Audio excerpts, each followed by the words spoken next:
Minha mãe costumava dizer que na infância eu era um amor de criança, que na juventude eu virei um saco.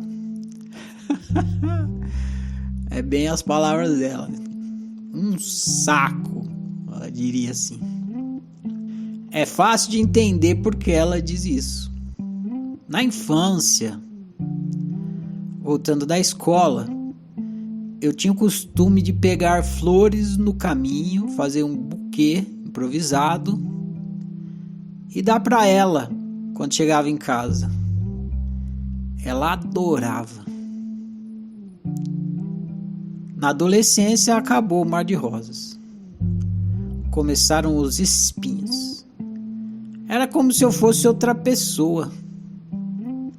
Minha mãe se perguntava onde estava aquela criança que ela amava e que amava ela. Continuava ali, claro. Só que aquela criança não era mais só uma criança. Não era mais um pau mandado. Aquela criança estava desenvolvendo competência em pensar por conta própria. E, com isso, desenvolvendo seu próprio critério de valores, seu próprio critério de bom ou ruim, seu próprio critério de certo e errado, e assim por diante. Na infância não havia espinhos entre minha Rosa e eu, porque eu era o Pequeno Príncipe. Aliás, esse era o nome da escola que eu estudava. E eu usava os critérios dela, da minha mãe, para viver a minha vida. Ou seja, a minha vida era a vida que minha mãe traçava para mim, determinava para mim. E não tem nada de espantoso nisso. Assim também foi com você. E assim é com toda criança. Mas conforme eu fui crescendo, tendo minhas próprias experiências e pensando sobre essas experiências, comecei a produzir meu próprio critério de bem e mal, de certo e errado. E pior ainda, para o desespero da minha mãe, comecei a optar e viver minha vida de acordo com o meu próprio critério. Coisas que minha mãe considerava de extrema importância passaram a ser irrelevantes para mim. O que minha mãe considerava certo, pensei e concluí que era errado. Comecei a discordar da minha mãe.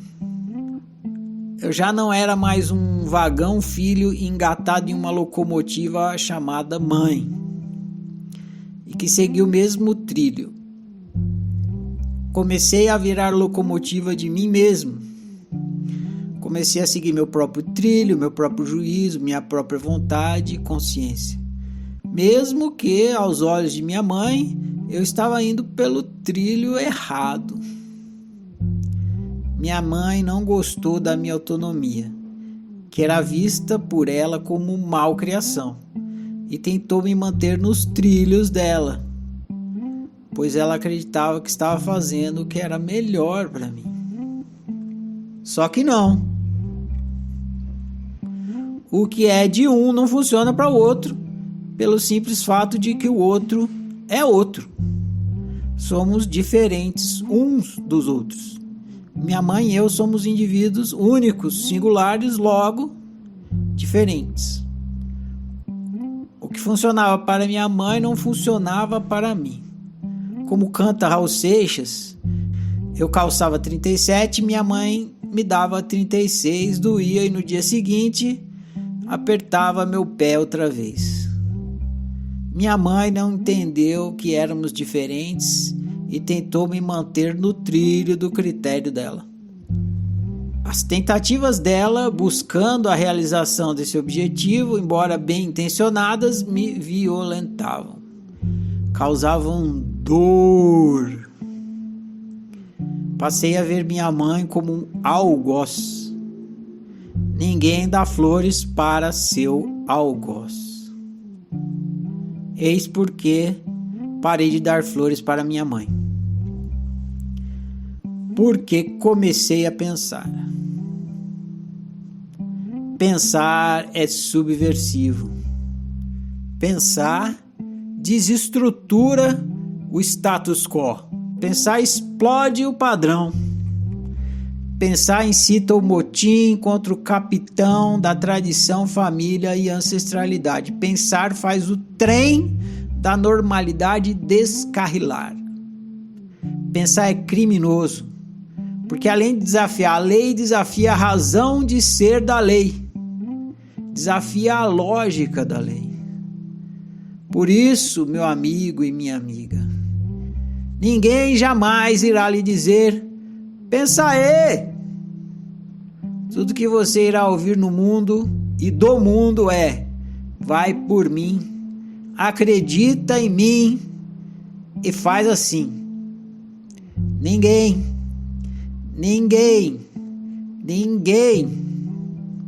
absolutamente ninguém tem interesse que você se torne competente em pensar por si mesmo, nem mesmo seus pais.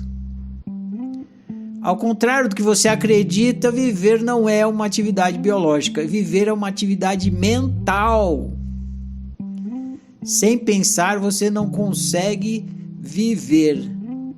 Sem pensar, você não consegue sequer sobreviver.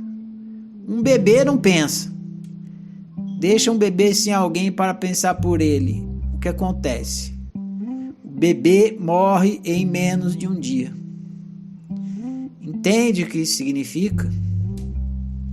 Pensar com competência é questão de sobrevivência.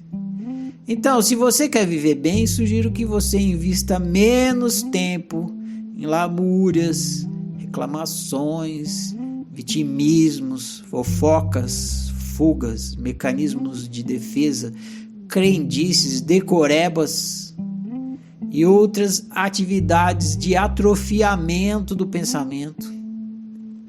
E passe a investir mais tempo exercitando e desenvolvendo a competência em pensar. Pensamento é igual um carro. Se você não sentar no banco do motorista e assumir o controle do seu pensamento e dirigir sua vida, o primeiro que vê o banco vazio vai se sentar e dirigir sua vida por você. É isso que você quer? Pensa nisso. Pensa aí!